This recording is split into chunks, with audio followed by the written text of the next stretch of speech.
Saudi আরবে তীব্র ঝড় বৃষ্টি, বন্যা সতর্কবার্তা। মরু আবহাওয়ার দেশ সৌদি আরবে বেশিরভাগ অঞ্চলে ঝোড়ো হাওয়া সহ মাঝারি ও ভারী বর্ষণ শুরু হয়েছে।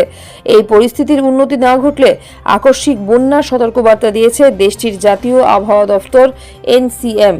বৃহস্পতিবার সংবাদ মাধ্যম গালফ নিউজের এক প্রতিবেদনে বলা হয়েছে, সৌদি আরবের মক্কা, মদিনায়, কাসিম, রিয়াদ, পূর্বাঞ্চলীয় প্রদেশ এবং উত্তরাঞ্চলীয় সীমান্ত এলাকায় মাঝারি থেকে ভারী ঝড় বৃষ্টি শুরু হয়েছে।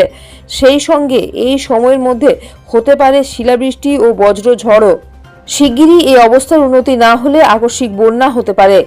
প্রতিবেদনে বলা হয়েছে, হাইল, তাবুক, আল জৌফের কিছু অংশে এবং দক্ষিণ পশ্চিমাঞ্চলীয় অঞ্চলে মৃদু থেকে মাঝারি বর্ষণ চলছে। অনেক অঞ্চলে মাঝারি বর্ষণের সঙ্গে চলছে ব্যাপক কুয়াশা। এনসিএম এর তথ্য অনুসারে সৌদি আরবের এমন আবহাওয়ার পরিস্থিতির জন্য দায়ী লোহিত সাগরে সৃষ্ট গভীর নিম্নচাপ। এক বিবৃতিতে সংস্থাটি জানিয়েছে, লোহিত সাগর থেকে সৌদির বিভিন্ন এলাকায় 18 থেকে 40 কিলোমিটার গতিতে বয়ে যাচ্ছে ঝোড়ো হাওয়া। বাতাসের এই গতি ঘন্টায় 50 কিলোমিটার পর্যন্ত উঠতে পারে বলে সতর্কবার্তা দিয়েছে আবহাওয়া দফতর। গালফ নিউজ বলছে, পারস্য উপসাগরেও ঝোড়ো আবহাওয়া শুরু হয়েছে।